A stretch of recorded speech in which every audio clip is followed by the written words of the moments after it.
Boa noite mais uma vez, a graça e a paz a todos.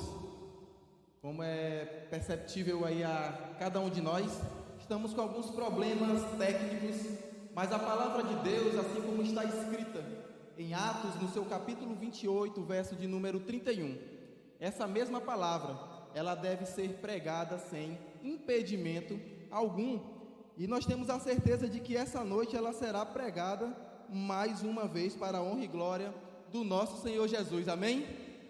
Muito bem, pois eu peço que os amados já abram suas Bíblias no Evangelho, no livro de João, no seu capítulo 5, João, no seu capítulo 5.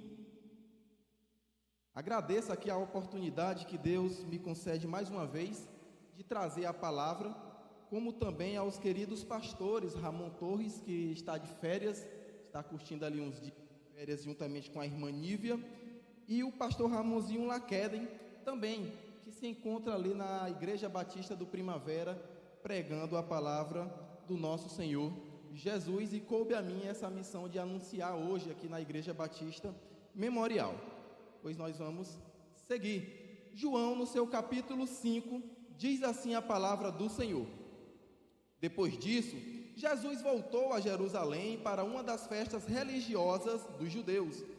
Dentro da cidade, junto à Porta das Ovelhas, ficava o tanque de Betesda, com 5 pátios cobertos. Verso 3. Ficavam ali cegos, mancos e paralíticos, uma multidão de enfermos esperando o movimento da água, pois o anjo do Senhor descia de vez em quando e agitava a água. O primeiro que entrava no tanque após a água ser agitada era curado de qualquer enfermidade que tivesse. Verso 5. Um dos homens ali estava doente havia 38 anos. Quando Jesus o viu e soube que estava enfermo por tanto tempo, perguntou-lhe: Você gostaria de ser curado? O homem respondeu: Não consigo, Senhor, pois não tenho quem me coloque no tanque quando a água se agita. Alguém sempre chega antes de mim.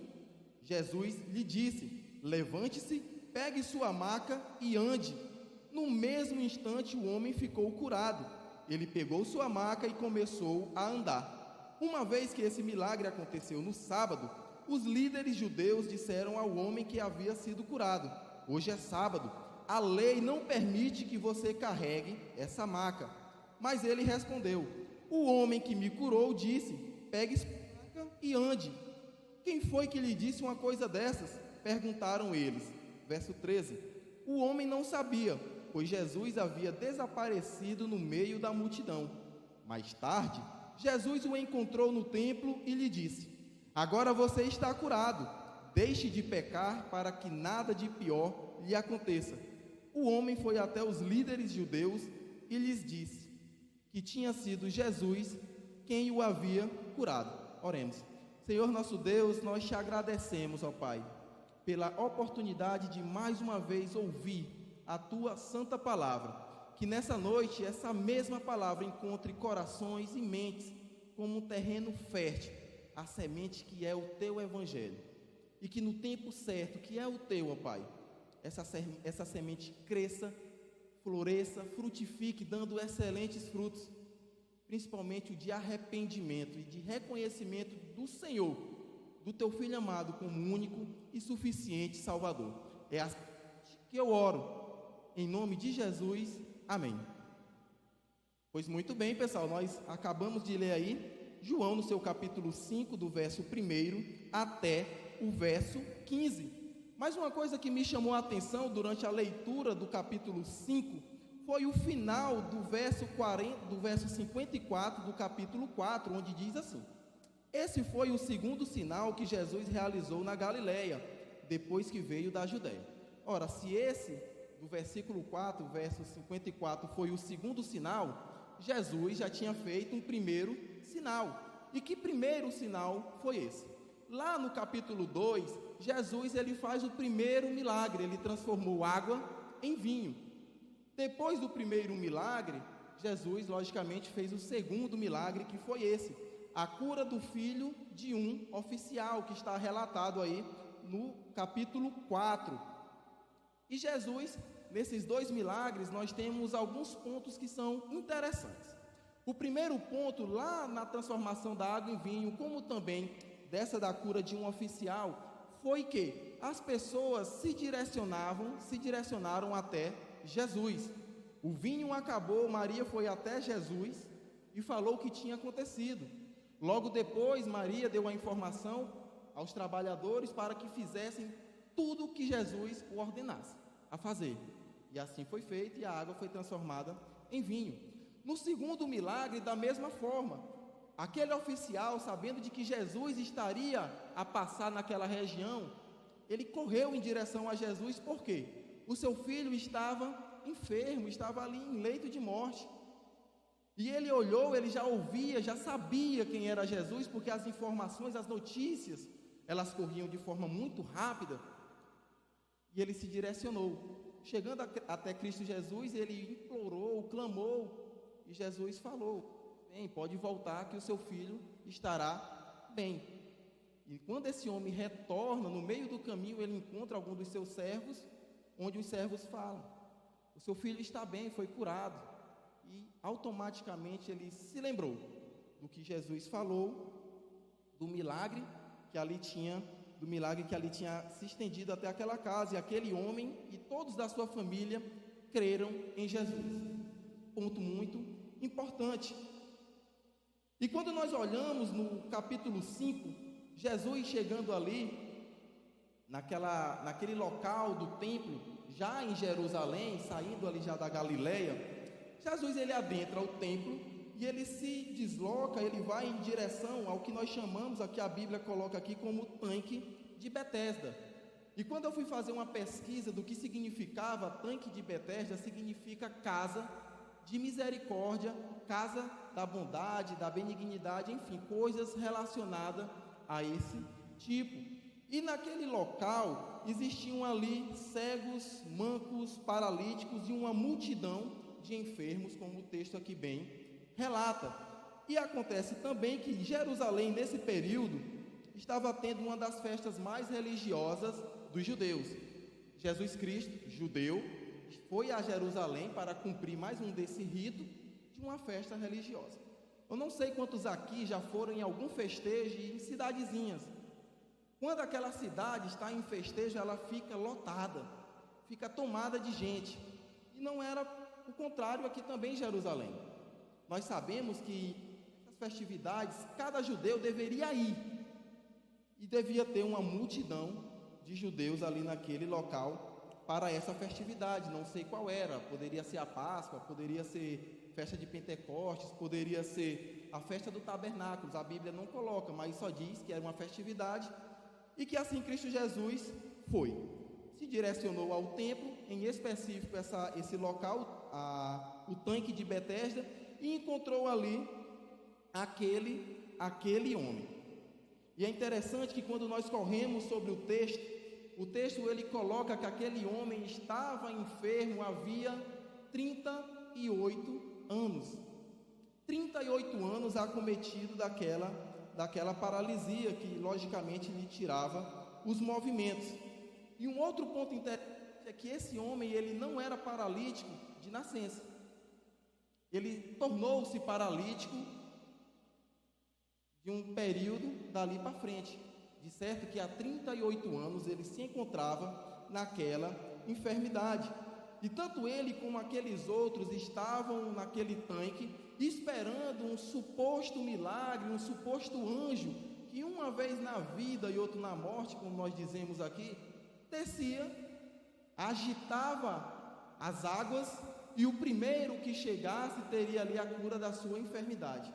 Pessoal, quando nós olhamos ao Deus que nós servimos, quando nós olhamos ao Cristo que nós temos, não funciona desse jeito.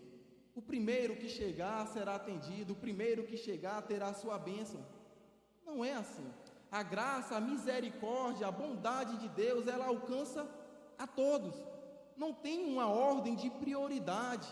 O que acontecia naquele tempo era quase que uma brincadeira que tiravam com aqueles que ali estavam. Jogavam a falsa esperança, jogavam a falsa expectativa. Jogaram a história do anjo para que eles acreditassem. Misticismo, superstição, mentiras. E quando nós olhamos ao texto, esse homem que, juntamente com tantos outros, ficava esperando um anjo descer, e nunca que esse anjo ia descer. E quando nós olhamos para os nossos dias, para hoje, quantas pessoas, pessoal, elas não se encontram de frente para um tanque de Betesda desse? Quem nunca ligou a sua TV, determinado pregador, e está lá, coloque a água no copo, faça a sua oração, beba e o seu milagre vai chegar na sua casa. Não é verdade? E quantas pessoas não estão há 15, 20, 30, 50 anos bebendo aquela água e o milagre não chega? Quantas pessoas fazem determinadas coisas, colocam a sua fé, a sua esperança, a sua expectativa de cura em algo que nós sabemos que não vai levar para ponto algum? Aqui mais perto da nossa realidade, para aqueles que, assim como eu, estão solteiros, colocam ali um santo de cabeça para baixo, na esperança de arrumar um relacionamento da vontade de Deus. Que história é essa? Vocês estão sorrindo, mas é a verdade. Pessoas que vão até a cidade de Campo Maior, porque diz que lá se triscar num pedaço de madeira, pronto. E todos os anos pessoas vão para Campo Maior, todos os anos pessoas vão para tantas outras cidades, para que suas preces sejam atendidas. E assim como essas pessoas, aquele homem também estava, ele não tinha mais esperança, expectativa em nada. O olhar dele era totalmente focado num bendito tanque. E quando nós lemos, e eu falei para vocês aqui, 38 anos esperando esse milagre, estava cometido daquela enfermidade, e não era de nascença, e quando nós corremos ao texto, e meio que o texto sinaliza para nós, que aquele homem se encontrava naquela situação, por causa de algo que ele tinha praticado. Lá mais na frente nós vamos ver. Não estou dizendo aqui, pessoal, fazendo aquela relação ao evangelho do terrorismo, de que tu está pecando, o castigo de Deus vai cair sobre a tua vida. Mas nós sabemos sim, que o nosso pecado, ele vai implicar em alguns resultados, mais cedo ou mais tarde, não tem para onde. Aquele cara que se relaciona com várias parceiras, que ele não é fiel no seu casamento, ele corre um sério risco de adquirir uma doença sexualmente transmissível. É castigo de Deus? Não, é resultado lógico do seu ato pecaminoso. Morreu a história. Aquele cara que bebe, que se embriaga e pega um veículo e bate de frente com um poste e acaba ali sua vida, é castigo de Deus? Não, é um resultado lógico por uma ação errada que ele cometeu. Mas esse homem em específico, parece que a ação dele fez com que o castigo, a mão de Deus, caísse ali sobre a vida dele. O certo é que tanto ele como outras pessoas estavam ali em frente àquele poço, pessoas cegas, coxas e paralíticas, e eu falei do exemplo do copo, falei do exemplo do santo, e quantas pessoas, voltando mais uma vez ao ponto, não estão, pessoal, cegas, coxas e paralíticas espiritualmente? Quantas pessoas não se encontram, não fisicamente, mas espiritualmente, à deriva, aleatória? Qualquer caminho serve, qualquer coisa ajuda, qualquer prece aqui vai dar, não vai. Qualquer santo, qualquer outra coisa, não tem intercessor a não ser Cristo Jesus, não tem outro. Mas as pessoas seguem. E Jesus, chegando ali naquele templo, chegando ali no tanque de Betesda, um local que certamente quase ninguém gostava de passar, um local onde havia muitos enfermos, uma multidão, como o texto traz, cegos, paralíticos, mancos. Deveria ser um local feio, sujo, fedorento, local que quando nós, que mesmo em Timon, Teresina, quando nós andamos por determinadas ruas e vimos ali aquela movimentação de pessoas no chão, pessoas se drogando, era mais ou menos essa a realidade daquele local. E nós sabemos que essas pessoas, elas deveriam ficar, elas tinham que se colocar às margens das pessoas que estavam bem de saúde. E elas ficavam ali reclusas naquele canto, e aquele local certamente quase ninguém passava, a não ser eles mesmos ali ficando. Mas o certo é que Jesus, ele se desloca para lá. O certo é que Jesus se direciona em específico para aquele local que ninguém gostava de ir. Jesus, ele sempre anda contra a maré, sempre anda contra o sistema. Jesus, ele é desse jeito. E quando ele chega naquele local, ele, sabendo que aquele homem estava enfermo há 38 anos, sabendo ali do seu problema, da sua dificuldade, ele vai em específico a ele e pergunta: quer ser curado? Ora, o cara está há 38 anos, enfermo, paralítico, e a pergunta de Jesus é essa: tu quer ser curado? Parece que Jesus estava brincando ali com aquele homem, fazendo aquela indagação, fazendo aquela pergunta. Mas a pergunta de Jesus, ela não foi uma brincadeira. Jesus, quando pergunta para aquele homem se realmente ele queria ser curado, Jesus queria que aquele homem colocasse para fora aquilo que estava dentro do coração dele. Jesus queria despertar algo no coração daquele homem. Jesus sabia que a fé daquele homem estava depositada num tanque. E quando Jesus faz aquela pergunta, Cristo, ele meio que tenta mudar o foco daquele homem para o que realmente interessava. Cristo tenta mudar, tenta despertar a fé real, a fé verdadeira. Cara, tu está há 38 anos aí, tu quer ser curado? E qual foi a resposta daquele homem? O homem respondeu: não consigo, Senhor, pois não tenho quem me coloque no tanque quando a água se agita. Alguém sempre chega antes de mim. A resposta daquele homem deveria ser clara: sim, eu quero ser curado. Não, ele foi arrumar tantas outras desculpas. A fé dele não estava no alto, a fé dele não estava em Cristo. E quando nós lemos, pessoal, Lucas, no seu capítulo 18, do verso 35 ao 43, nós temos ali um outro relato de um cego que se encontrava num determinado local, o cego de Jericó, e a multidão passando porque ela estava acompanhando Cristo Jesus, e aquele homem começa a escutar e pergunta para algumas pessoas o que estava acontecendo, e as pessoas relatam: Jesus está passando aqui. E aquele homem começa a gritar: Jesus, filho de Davi, tenha compaixão, tenha misericórdia de mim. E as pessoas mandavam ele calar a boca, e ele gritava mais alto: Jesus, filho de Davi, tenha compaixão de mim. Jesus para, se direciona até aquele homem e faz a mesma pergunta: o que queres que eu te faça? Mas ao contrário do texto de João, aquele homem foi convicto na sua resposta: eu quero enxergar. Pois bem, você vai enxergar. E o homem começou a visualizar tudo na frente dele. E seguiu juntamente com Jesus ali a multidão, dando glória a Deus. Está vendo a diferença? Como uma pergunta, às vezes a resposta ela não vem na sua forma mais lógica.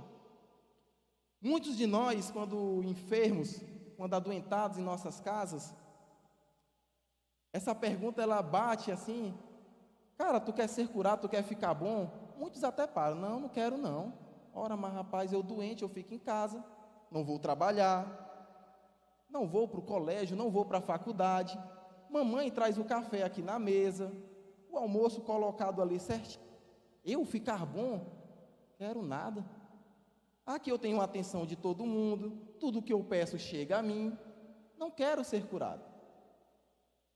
Você chegar, não é a realidade de todos, mas chegar para um pedinte que fica ali nos sinais: cara, tu quer sair dessa vida? Não quer.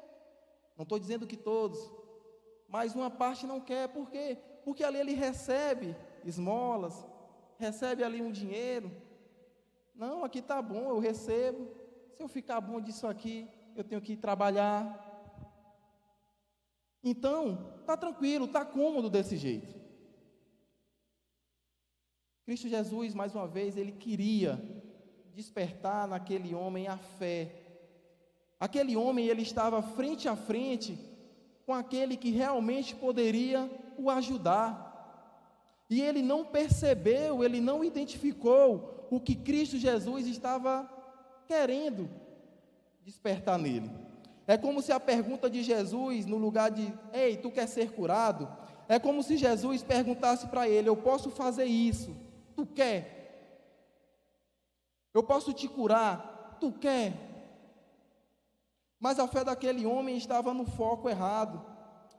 A fé daquele homem era uma fé ilusória em um bendito tanque. Não estava bem ajustada. E pode ser que nessa noite, pessoal, muitos aqui, essa pergunta ecoa e a resposta é a desse homem de João, do capítulo 5. É como se Jesus perguntasse para muitos aqui, ei, daquele problema tu quer ser liberto? Ô Senhor, mas aquele pecado é tão bom, quero não. É como se nessa noite Jesus perguntasse, tu quer ser curado daquilo que te impede de verdadeiramente me servir? Ô Pai, não. Tu quer ser curado daquilo que te impede de olhar para mim e de fazer com que tu me reconheça como único e suficiente Salvador? Muitos não querem, pessoal. Não é uma pergunta besta, é uma pergunta real. E a nossa resposta muitas das vezes não corresponde com a pergunta que nos é direcionada, que não é condizente com aquilo que Cristo quer despertar em cada um de nós. E a resposta dele foi, com desculpas, não tenho ninguém que me jogue no tanque. Não tenho ninguém que me jogue no tanque. A fé dele, a expectativa dele estava ali. Ninguém me respeita, não tenho prioridade aqui. Quando eu tento, vou me arrastando, um pula, corre, chega lá na frente. Já era para mim. Não dá. E isso, pessoal, é uma cópia. Isso é um retrato da nossa humanidade. Nós somos treinados, nós aprendemos a sempre lançar desculpas, a sempre jogar no outro as frustrações, as coisas que deram errado, quando na verdade o culpado somos cada um de nós. E aquele homem lamentava ali a miséria, o egoísmo e a individualidade de cada uma das pessoas. Me ajuda. Ninguém coopera, cada um por si, cada um quer ser curado, cada um quer chegar primeiro. O nosso irmão está passando aqui dificuldade, não, mas eu estou bem. Ele, por ele. O nosso irmão está, não, deixa ele se virar. Infelizmente, nós somos assim. O nosso coração é desse jeito. Por isso que nós carecemos todos os dias da graça e da misericórdia de Cristo Jesus na nossa vida. Porque senão, pessoal, miserável homem que somos cada um de nós. Jesus estava ali na frente daquele homem, e aquele homem não reconheceu o homem que verdadeiramente poderia curá-lo. Jesus perguntou, Jesus indagou aquele homem, e Jesus visualizou que no coração daquele homem não tinha fé alguma, ou que a fé que existia nele era uma fé vaga, uma fé errada, uma fé depositada em coisas que não tinha sustentação. Mas quando nós lemos o verso 8, o que é que Cristo Jesus diz? Levante-se, pegue sua maca e ande. Mesmo sem fé, mesmo sem aquele homem crer, ou mesmo ele crendo em coisas que não ia ajudar, Cristo Jesus fala, levante-se, pegue sua maca, pega o teu leito e vai, e segue a tua caminhada. Jesus se compadeceu, sem tocar, sem pedir, sem visualizar a fé. Aquele homem não pediu para ser curado, e mesmo assim Jesus o curou. Jesus, ao menos sequer tocou naquele homem, e ainda assim o milagre chegou na vida dele. Assim como o filho daquele oficial, a distâncias, longe, foi curado. Aqui que estava bem mais pertinho, Jesus só fez. E eu estava meditando nisso, e aquele milagre foi instantâneo, foi rápido, foi imediato. E aqueles que não me conhecem, aqueles que me conhecem sabem, logicamente, eu sou fisioterapeuta. E quando eu vou atender as pessoas, não é uma coisa assim rápida, instantânea, não é um milagre que acontece. São sessões e mais sessões, são atendimentos e mais atendimentos, até que a cura, até que aquele movimento aconteça, até que a pessoa caminhe e vá embora sem dor alguma. E na semana passada eu estava atendendo um cidadão e ele estava assistindo um desses pregadores e a mulher chegou lá numa cadeira de rodas. Aí eu, é agora, meu Senhor Jesus. Aí o cara orou, fez aquele negócio todo, a mulher se levantou e começou a caminhar. O cara olhou assim para mim, tá vendo, Arnold? Um atendimento o cara resolveu, e nós estamos aqui, né? Pois é, meu irmão, tem algumas coisas aí por detrás disso tudo. Mas acontece, pessoal, fazendo essa alegoria, que aquele milagre, ele foi rápido, não foi uma coisa assim, não, hoje aqui, amanhã assim, assim. Não, Jesus foi lá e pã, e puf, e acabou a história. O milagre chegou na vida daquele homem. Levante-se, levante-se, você não ficará mais deitado nesse chão. Toma o teu leito, de agora em diante você não vai precisar mais da ajuda de ninguém para se deslocar para um determinado local, para comer, para beber, enfim, para tantas outras coisas. Ande, você agora tem a sua independência. E aconteceu tudo isso na vida daquele homem. Só que tem uma palavrinha, pessoal, que não aconteceu nesse versículo, que deveria ser lógico, que é gratidão. Quando tudo isso acontece na vida daquele homem, no mesmo instante, verso 9, o homem ficou curado, ele pegou sua maca e começou a andar. Nenhum obrigado, nenhum glória a Deus, nem nada, nada. Milagre aconteceu na vida dele, ele pegou suas coisas e foi embora. Será que é diferente do que acontece conosco? Quantos milagres, pessoal, já não aconteceram na minha vida, na vida de cada um dos irmãos, e nós não agradecemos a Deus? Quantas das bênçãos, dos livramentos, Jesus já nos deu, e nós ao menos sequer oramos, agradecendo a tudo aquilo. A pandemia, nós já estamos aí quase fechando 3 anos, e nós estamos aqui bem, alguns foram acometidos, graças a Deus, saúde restaurada. Mas quantos de nós verdadeiramente temos agradecido pela saúde que Jesus tem nos concedido? Quantos de nós temos agradecido por nossos empregos, estar mantido diante de um mundo, diante de um Brasil, de tantas pessoas desempregadas? Quantos de nós até mesmo já estivemos internados numa enfermaria, numa UTI de um hospital e retornamos? E esse reconhecimento não aconteceu da nossa parte? Quantas pessoas não têm um sentimento de ingratidão dentro do seu coração diante de tudo aquilo que Jesus, que Deus já fez? E assim como aquele homem, beleza, eu não pedi para ser curado, você curou porque quis. Tem pessoas que são assim. Eu não pedi para que você me livrasse daquele acidente. Livrou porque quis. Eu não pedi para que eu fosse curado. Curou porque quis. Existem pessoas que infelizmente são assim, pessoal. E o texto segue. Verso 9, verso 10. Uma vez que esse milagre aconteceu no sábado, os líderes judeus disseram ao homem que havia sido curado: hoje é sábado, a lei não permite que você carregue essa maca. Mas ele respondeu: o homem que me curou disse, pegue sua maca e ande. Quem foi que lhe disse uma coisa dessas? Perguntaram eles. Então, pessoal, aqui já entra um outro contexto.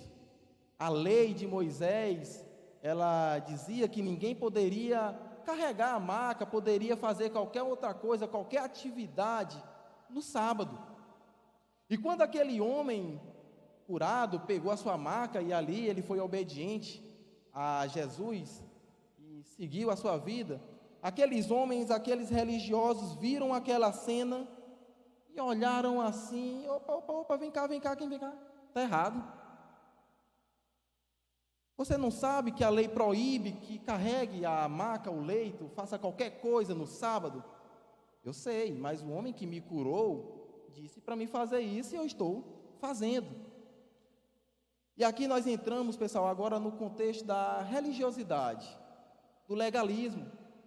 Pessoas, assim como aqueles homens, como os fariseus, os doutores da lei, eles não se atentam ao milagre, eles não se atentam àquilo que acontece diante dos seus olhos, estão tão vidrados, estão tão com a cabeça focada na lei, na lei, na lei, na lei, que se esquecem de contemplar a graça e a misericórdia e a bondade de Deus na vida das pessoas. Aquele homem estava enfermo há 38 anos. Ele estava naquele local há 38 anos. E certamente aqueles fariseus sabiam e conheciam a história daquele homem. Aqui cada um de nós, quando vai numa repartição pública, já sabe, vou encontrar o fulano de tal, ele já está lá há 50 anos. Assim eram aqueles homens, eles saíam do templo e sempre viam a multidão de enfermos. E há 38 anos aquele cara naquele local, era figurinha conhecida, carimbada. Mas o que é que o legalismo fez? O que era para ser lógico? Opa, vem cá. Você não é aquele cara, você não é aquela pessoa que estava doente, paralítica, há 38 anos que ficava ali? Era, sou eu. E o que aconteceu que agora tu está caminhando? Que milagre foi esse? Essa era para ser a reação lógica. Mas não, eles começaram a repreender aquele homem, começaram a indagar e eles queriam achar o transgressor, aquele que passou por cima da lei. E aquele homem, ele respondeu, não, eu não sei, ele me curou, disse para me fazer isso, eu estou fazendo. A religiosidade, pessoal, ela cega. A religiosidade, ela nos impede de reconhecer o agir de Deus na vida das pessoas e na nossa vida também. A religiosidade, o legalismo, ela nos impede de verdadeiramente servirmos a Deus, porque nós estamos preocupados com tantas outras coisas e nos esquecemos da graça e da misericórdia de Cristo Jesus. Paulo era um desses homens. Antes, sendo Saulo, ele era um defensor ferrenho da lei. E quando Paulo ele estava naquela situação, o que ele fazia? Perseguia os cristãos. Perseguiam aqueles que pregavam, perseguiam aqueles que anunciavam, perseguiam aqueles que por meio de Cristo Jesus faziam milagre na vida das pessoas. Paulo, assim como aqueles homens da lei, eles não estavam preocupados com o milagre, com aquilo que ia acontecer de bom na vida, não. Eles estavam única e exclusivamente preocupados com a lei, na preservação daquilo e no seu próprio ego, na sua própria individualidade. Como diz no verso 12, quem foi que lhe disse uma coisa dessa? Quem foi o transgressor? Quem é esse que ousa a passar por cima da lei que para nós foi colocado? E Jesus, ele havia sumido no meio da multidão por um motivo lógico. A cidade estava em festa, estava lotado, e aquele milagre certamente iria atrair as atenções de muitas pessoas, e Jesus queria naquele momento evitar. Aquela multidão de enfermos, de paralíticos, iriam avançar em Cristo Jesus, e esse não era o objetivo dele. Ele, nesse milagre, ele tinha um outro foco, ele tinha uma outra ótica que lá na frente nós vamos chegar. O certo é que no verso 14, nós temos ali um diálogo de Jesus com esse homem que havia sido curado. Mais tarde, Jesus o encontrou no templo e lhe disse: agora você está curado, deixe de pecar para que nada de pior lhe aconteça. Jesus, ele havia sumido no meio da multidão, deixou passar ali as horas, e mais na frente, Jesus, ele vai ao templo, e ele se encontra com aquele homem que ele havia curado. Ora, vejo que agora tu estás curado, mas uma coisa eu te digo, deixe de pecar, para que nada de pior te aconteça. Deixe de pecar para que nada de pior te aconteça. Eu fico tentando me colocar no lugar daquele homem e escutando isso que Cristo Jesus estava falando e olhar para a minha realidade de 38 anos enfermo, de 38 anos no mesmo local, dependendo dos outros. O que pode ser pior do que ficar 38 anos acamado numa cama? O que é pior do que ficar 38 anos jogado num canto, longe da família, longe de todo mundo, abandonado por todos? O que pode ser pior? Jesus, ele aumentou o degrau da conversa com aquele homem, E no começo Jesus queria despertar a fé naquele homem, e agora Jesus estava querendo despertar o senso da eternidade para aquele cidadão. Jesus queria levar aquele homem ao arrependimento. Veja o que está escurado, agora deixe de pecar. Ficar acamado, ficar enfermo é ruim. 38 anos nessa situação é péssimo. Mas algo de pior pode acontecer na tua vida. E quantas pessoas não são abençoadas? Quantas pessoas não têm um milagre ali alcançado? Quantas pessoas a bondade, a graça, a misericórdia têm alcançado e tudo? Mas elas, assim como esse homem, não reconhecem quem fez o milagre na vida dela, não são gratas a Cristo Jesus e tornam a fazer as mesmas coisas de antes. Quem aqui não conhece alguém que já escapou da morte, que a vida é um verdadeiro milagre? E onde estão essas pessoas? Na prostituição. Onde estão essas pessoas? Na mesa de um bar. Onde estão essas pessoas pecando, traindo, fazendo tudo e demais coisas? É como se aquilo que tivesse acontecido na vida dela fosse a coisa mais normal do universo. O meu destino era esse, não chegou o meu dia, vou curtir. E quando Jesus ele conversa com aquele homem, não foi uma coisa ocasional. Jesus queria realmente se encontrar com ele. E Jesus ele queria dizer àquele homem, beleza, a cura, a bênção, está contigo. Mas ela não pode ser maior do que o abençoador. A cura, o milagre, aquilo que acontece na nossa vida, ela não é maior do que aquele que concede a bênção e o milagre. Não dá, a bênção não é maior do que o abençoador. O milagre não é maior do que aquele que estende o milagre na tua vida. Não tem para onde. A bênção, o milagre, ela não é tudo. Ela não é tudo. Não é o mais importante, não é o suficiente. Olha só como Jesus ele é bom. Ele não estava interessado em somente curar aquele homem. Jesus ele não está interessado em somente fazer um milagre na tua vida. Jesus ele não está interessado somente com que você recupere o teu emprego, com que você saia daquela situação. Não. Jesus ele está preocupado com a tua vida, com a tua alma. Ele quer te salvar. Se Jesus fosse outro, beleza, o milagre aconteceu, ele está bem, está caminhando, está isso e aquilo outro. Deixa ele de mão. Mas Jesus ele sabia que aquele homem precisava reconhecer ele como único e suficiente Salvador. Jesus ele estava preocupado com a alma, com a salvação, para chegar na vida daquele homem. Da mesma forma é com vocês, é com cada um de nós. Jesus ele não está simplesmente preocupado com aquilo que há 5 anos atrás você estava vivenciando, estava naquela situação e hoje está diferente, não. Se o milagre, se a bênção está contigo, se hoje tu está curado daquela enfermidade, beleza, mas e a salvação está contigo? Tá não. Então não adianta de nada. Jesus queria despertar isso no coração daquele homem. Não peques mais para que algo de pior não aconteça. Seja grato, não volte a pecar, não volte a cometer os mesmos erros. Recomece. Se nós pararmos para olhar nossa vida, pessoal, cada um de nós aqui tem bênçãos, tem milagre, tem tudo que aconteceu. Mas a segunda-feira chega, a terça-feira chega, e meio que o nosso coração, que a nossa vida se esquece de tudo. E nós voltamos a cometer as mesmas práticas, os mesmos erros, e automaticamente nós nos esquecemos de Jesus na nossa vida. Nós deixamos ele ali de escanteio. Sabe aquela pessoa que chega assim, rapaz, a situação lá em casa está tão complicada, todo mundo desempregado, nem dizimo por causa disso, e aí Deus dá um emprego, aquele negócio todo. Passa 1 mês, 2 meses, não sei o que mais lá, quando a tesouraria vai olhar ali, o cara não dizima, o cara não reconhece.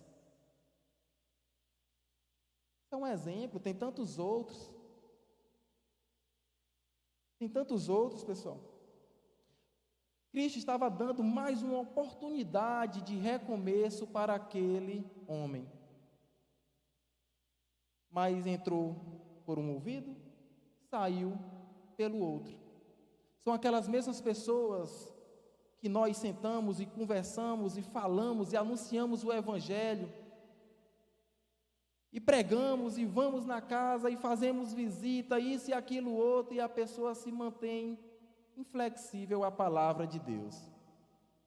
Mesmo diante de tudo aquilo que aconteceu na vida dela, ela se mantém ali totalmente como uma rocha ao Evangelho. E se contenta somente com as coisas materiais, e se contenta somente com a vida passageira, a vida do aqui e do agora.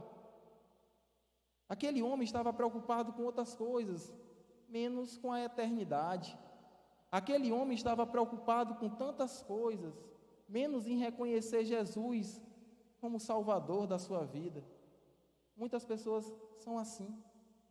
Estão preocupados com o carro, com a casa, com o emprego que Deus deu, mas não querem se colocar na dependência, não querem reconhecer, não querem se entregar a Jesus como o único e suficiente Salvador de suas vidas. Jesus estava falando para aquele homem, e ele fala para cada um de nós. Aquele homem, a realidade dele era de 38 anos enfermo. A nossa realidade é outra, a minha realidade é uma, a de vocês é outra, e certamente nós conhecemos alguém que está passando por alguma situação assim, e Jesus ele estava querendo dizer para aquele homem que a morte, que a condenação, que a separação eterna entre o homem e Deus, o inferno, ir para o inferno, é pior do que passar 38 anos acamado. A dor aqui é passageira. O sofrimento aqui é passageiro. A tua dificuldade aqui é passageira. 38 anos enfermo, beleza, aspas. Porque quando nós falamos em eternidade, meu irmão, não é 38 anos no inferno e vai para... Não, é eternidade lá. É a eternidade lá. Jesus estava querendo trazer aquele homem para si. Jesus mais uma vez está estimulando, convidando, tentando despertar aquele homem a crer nele como único e suficiente Salvador. Estava fazendo ali um convite ao arrependimento, coisa que infelizmente não aconteceu na vida daquele homem. E é interessante, e quando nós olhamos a esse texto desse homem ingrato, desse homem que não reconhece, e nas passagens bíblicas não foi a primeira vez que isso aconteceu. Quando nós olhamos ali no relato de Lucas, lá na cura dos 10 leprosos, onde Jesus, mais uma vez caminhando, e aqueles homens clamaram, chamaram a Jesus, e eles foram curados da sua enfermidade. E aqueles homens, eles começaram a caminhar, e diferente do que aconteceu com esse paralítico, que a cura foi imediata, com aqueles 10 leprosos, não. À medida que eles iam caminhando, iam andando, um começou a olhar para o outro: opa, eu estou curado. E daqueles 10, 9 foram. E um retornou para agradecer a Jesus. Esse ele reconheceu que a bênção não era maior do que o abençoador. Esse homem, ele teve o coração grato e reconhecedor daquilo que aconteceu na sua vida. E quando ele volta e agradece, se coloca ali aos pés de Jesus, como o texto relata, o que Jesus fala àquele homem? Não foram 10? Cadê os outros 9? Porque só você voltou. E que Jesus fala depois? A tua fé te salvou. A tua fé te salvou. Aqueles 9, eles receberam a bênção e não deixaram, não perderam a bênção. O milagre continuou com eles. A vida foi curada, a sua saúde, a sua enfermidade foi restaurada. Não perderam o milagre na sua vida. Mas somente um escutou: a tua fé te salvou. Os 9 não escutaram isso da boca de Cristo Jesus. Pessoas passam em concurso, pessoas recebem excelentes salários, pessoas são curadas, pessoas saem do leito de hospitais, mas não vêm para o altar, mas não se entregam a Cristo Jesus, E eles não vão deixar de perder o emprego. O carro vai continuar com eles, a casa vai continuar com eles. A bênção, o bem material continuará com eles. Mas a salvação não, porque não tem. Sem Cristo Jesus, sem escutar da boca do Mestre, a tua fé te salvou, nada feito. Pode ser, pessoal, que nós não estejamos de forma fisicamente paralítica, mas pode ser que nós estejamos cegos e paralíticos espiritualmente. Pode ser que mesmo diante de tantas coisas acontecendo na nossa vida, nós não conseguimos perceber que aquilo é o agir de Deus. Pode ser que nós estejamos cegos, sem enxergar o milagre, o cuidado, tudo que Cristo Jesus tem feito por cada um de nós. E espiritualmente nós estarmos dessa maneira, como aquele homem. De tal forma que nós tememos muitas coisas. Nós tememos sofrer um acidente e ter ali uma perna amputada, um braço amputado. Nós tememos sofrer com dores crônicas, e aqui na igreja tem gente que sofre com dores crônicas, onde médicos já deram ali seu prognóstico, não vai ter que conviver com isso pro resto da vida. Nós temos medo, pessoal, de morrer indigente, morrer sozinho, ser acometido por uma doença grave, um câncer. Nós temos medo de ficar a nossa vida numa cadeira de rodas. Imagine nós no auge da nossa saúde, eu com 30 anos de idade com uma cadeira de rodas. Nós temos medo dessas coisas. E não é bom realmente, é ruim. Quem é que quer? Mas tem coisa pior, pessoal. Tem coisa pior do que tudo isso. E aquele homem deu as costas para Cristo Jesus. Aquele homem sequer ligou para tudo aquilo que Jesus estava falando. E certamente nós conhecemos pessoas assim, ou até mesmo nós. Pode ser que nós éramos essas pessoas. Pode ser que nessa noite, aqui nessa igreja, tenha pessoas assim, reconhecedoras da graça e da misericórdia de Deus na sua vida. A mensagem é falada, as coisas acontecem, porém não reconhecem, não mudam, não se arrependem, não aceitam a Cristo como seu único e suficiente Salvador. E aqui nós temos que botar duas coisinhas: a graça comum e a graça salvadora. A graça comum é essa que, assim como alcançou esse homem, nos alcança também. O sol brilha para os justos e para os injustos. O sol não brilha só para mim. O sol não brilha somente para o Edmilson, não, para todo mundo. O dom da vida, a misericórdia de Deus se renova sobre nossas vidas e se renova para aqueles que são servos de Deus, como para aqueles que não são. O dom da vida, ele se renova todos os dias para aqueles que estão com Cristo, como para aqueles que também não estão com Cristo. Deus é bom, mas as pessoas não reconhecem isso e vivem no automático, como se o amanhã pertencesse a cada um de nós. Como se tudo aquilo que está acontecendo é obra do acaso, e não é. É um milagre de Deus. E essa graça comum, ela alcança todo mundo, mas a graça salvadora não. Ela só alcança aqueles que reconhecem a Cristo como seu único e suficiente Salvador. E não vai mudar. Deus faz, Deus age da forma dele, no tempo dele e com o propósito que ele quer. Aquele homem não tinha fé, mas Deus curou. Aquele homem não tinha uma expectativa, nada. Mas ainda assim Jesus se compadeceu e agiu de misericórdia. E no tempo, foi rápido, instantâneo ali. O propósito de Deus com aquele milagre era único. Que as pessoas olhassem e o reconhecessem como Jesus, o Filho de Deus. Se Jesus fosse outro, ele teria curado aquela multidão de enfermos que estava naquele local. Mas não. Ele foi para aquele único homem, agiu de misericórdia, mesmo sem aquele homem reagir à palavra, porque ele queria que as pessoas olhassem e o reconhecessem como o Filho de Deus. Efésios 3:20 diz o seguinte: ele realiza infinitamente mais do que poderíamos pedir ou imaginar. Ele faz infinitamente mais do que nós pedimos, pessoal. Muitas das vezes o milagre acontece na nossa vida, a gente nem estava nem pedindo, aconteceu. Aquele homem nem pediu, aconteceu. Na minha vida já aconteceu tantas coisas que eu nem pedi a Deus. Aconteceu. Tiago 4,3 diz o seguinte: quando pedem, não recebem porque seus motivos são errados. E aqui é um outro ponto da mensagem. Quando pedem, não recebem porque os seus motivos são errados. Pessoas ingratas, nós vimos aqui que o sol brilha para todo mundo, que a graça de Deus alcança todo mundo.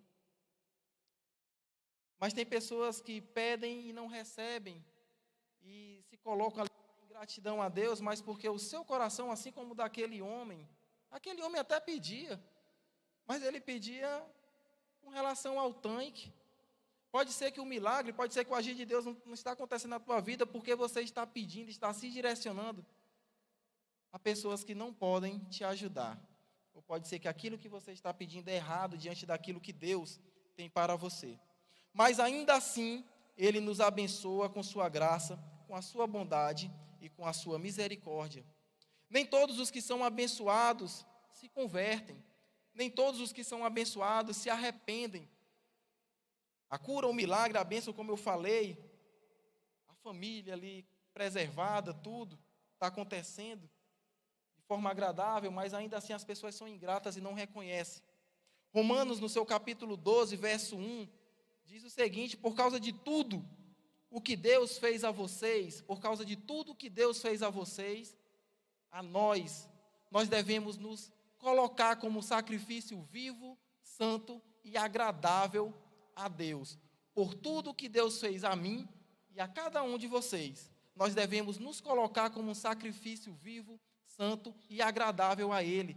Gratidão. Nós devemos olhar para a nossa vida e reconhecer tudo o que Deus já fez. Por tudo que Ele fez, nós devemos ser gratos e nos sacrificar a Ele. Porque no tempo certo, pessoal, assim como aquele homem do texto de João, ele vai prestar conta. Ele vai prestar contas a Deus. E para finalizar a mensagem, pessoal, é o arrependimento.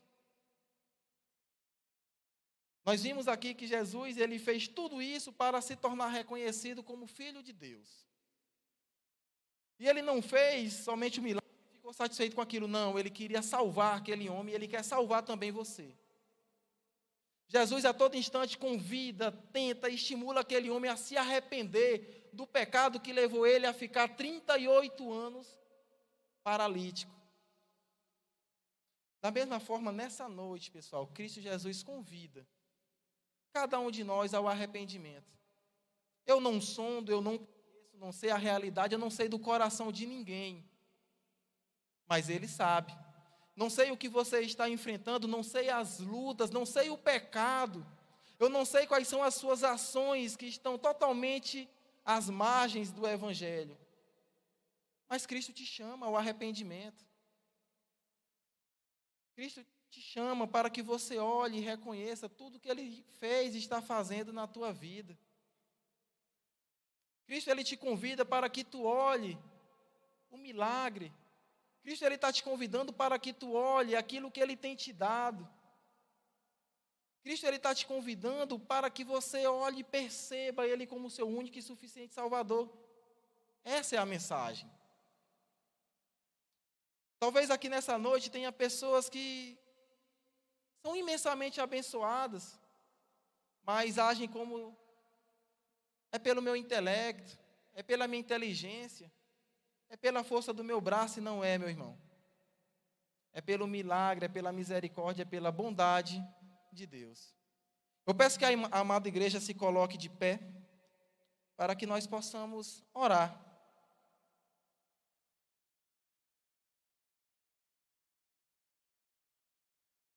A amada igreja pode baixar a cabeça, fechar os seus olhos e se colocar diante de Deus. Como cada um de vocês ouviram, a palavra foi pregada, a palavra foi ministrada. E como eu falei, eu não sondo, eu não conheço, não sei do coração de ninguém. Mas Jesus sabe. E se nessa noite, pessoal, alguém percebeu que a sua vida está errada, se nessa noite alguém entendeu e compreendeu essa mensagem, que se arrependa, que levante uma das suas mãos e reconheça a Cristo como seu único e suficiente Salvador. O convite que foi feito àquele homem está sendo feito nesse exato momento a cada um aqui. Se você olha e percebe que você precisa de Jesus, erga uma de suas mãos. Você que já é membro dessa igreja, você que já caminha na Igreja Batista Memorial, já caminha com Jesus Cristo, mas que reconhece que está distante, que reconhece que está falhando, que reconhece que o seu coração está ingrato diante de tudo aquilo que Jesus tem feito, erga uma de suas mãos. Não havendo, pessoal, oremos. Senhor nosso Deus, eu te agradeço, a tua palavra foi pregada. Que o teu Santo Espírito, ó Pai, faça o trabalho que é para ser feito. Que as pessoas olhem para o seu interior, para o seu coração e percebam quão distantes estão do Evangelho, mas que elas saibam que o mais distante vai o Senhor para resgatá-las. Ó meu Pai, que o teu Santo Espírito incomode o coração de cada um, ó Deus.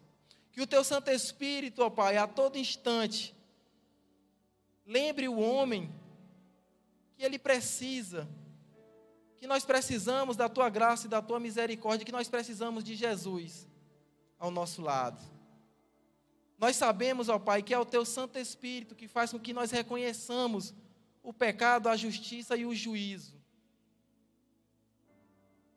Que pessoas, ó Deus, a partir dessa noite, façam uma reflexão diária de tudo aquilo que tem feito. Não é terrorismo, ó Pai, mas nós sabemos que as nossas ações erradas, elas trazem sim resultados terríveis para a nossa vida. E que verdadeiramente as pessoas possam se arrepender e aceitar Cristo Jesus como seu único e suficiente Salvador. É assim que eu oro, é assim que a tua igreja ora. No nome do teu Filho amado Jesus. Amém.